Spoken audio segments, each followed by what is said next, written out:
وہ ایک ڈانسر جو ہے نا، اور یہ نئے شو والا ایک بیان کر رہا تھا کہ میں جب نیا نیا اس میدان میں آیا اور میں ڈانس کرنے لگا اور گانے گا رہا تھا تو میرے والدین کو بہت تکلیف پہنچی،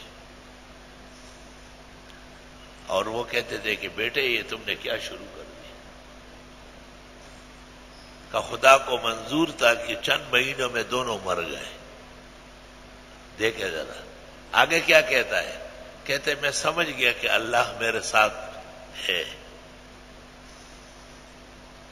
یعنی کوئی غیرت اور حیا اور شرم ہوتی تو زمین میں دھنس جاتا، لیکن وہ کہتا ہے کہ نہیں، چونکہ یہ مجھے منع کرتے تھے اس لیے اللہ نے ان کو اٹھا لیا، اور پھر میں نے خوب ڈانس اور گانے دکھائے، شرم تم کو مگر نہیں آئی۔ ایسے نالائق و نااہل لوگ دنیا میں آگے بڑھتے ہیں، دنیا کو فساد سے بھر دیتے ہیں۔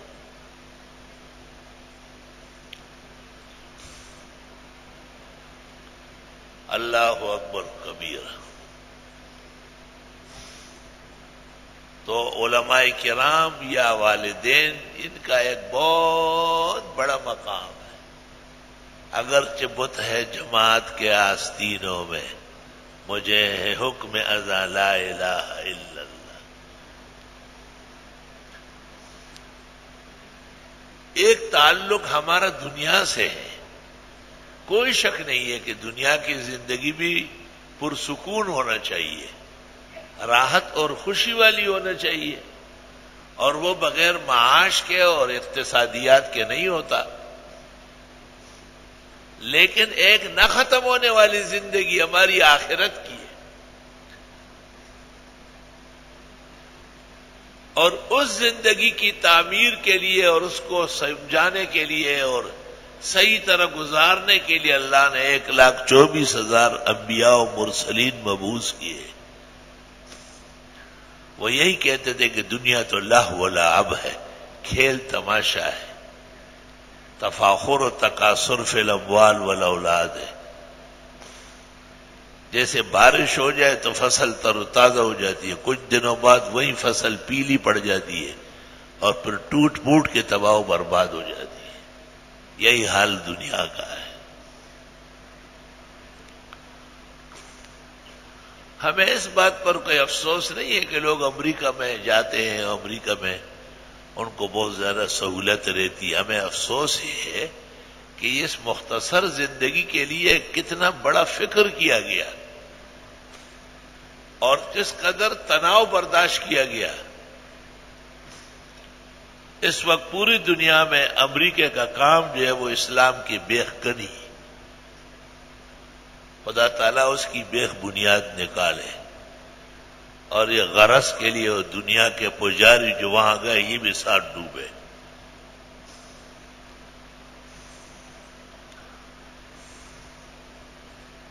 مجھے بڑے دکھ کے ساتھ کہنا پڑتا ہے کہ بعض لوگ جن کے چہرے پر داڑیاں ہیں اور جن سے ہمیں علم کی توقعات تھی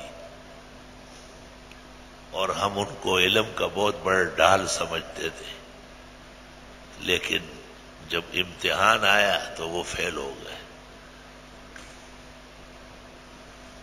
صرف امریکہ نے، تمام کفار ملکوں کا یہی حال ہے، اور مسئلہ صرف میرا نہیں ہوتا، تمام علماء دنیا میں آباد ہے، اللہ آباد و شاد رکھے۔ سب جانتے ہیں کہ جس جگہ بھی مومن کا ایمان اور اس کے دینی اعمال خطرے میں ہو، وہاں خوشی سے جانا اور رہنا سہنا اختیار کرنا ناروا، حرام، ناجائز۔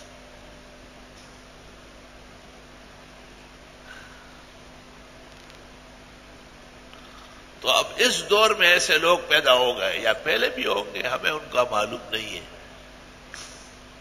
ہم تو اچھے لوگوں کی تواریخ پڑھتے ہیں، برے لوگوں کی تواریخ تو خاک ہو جاتی ہے،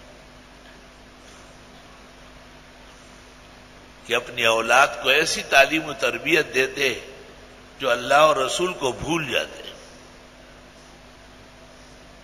ابھی ایسے کتنے گھرانے ہیں جو باہر گئے تھے، بڑے ٹیس ٹپاس اور شوشا بنا کے، اور پھر وہاں پر شادیاں ہوئی اور وہاں بچے پیدا ہوئے،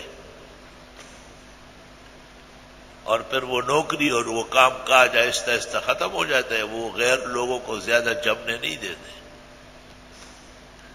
تو اس نے فیصلہ کیا کہ میں واپس جا کے اپنے کراچی میں رہوں، پاکستان میں ہم وہی کہیں۔ تو وہ اس عورت نے اپنے بچوں کو جمع کر کے کہا،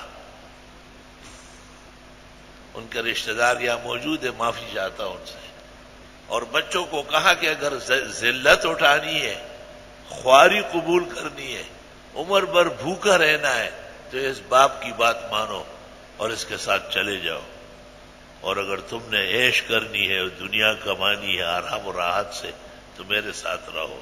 وہ اسی طرح جیسے کرتا شلوار میں گیا تھا، واپس آیا، ادھر بیٹھا ہوا تھا، میں نے کہا یہاں مت بیٹھو، یہ بے غیرتوں کی جگہ نہیں ہے۔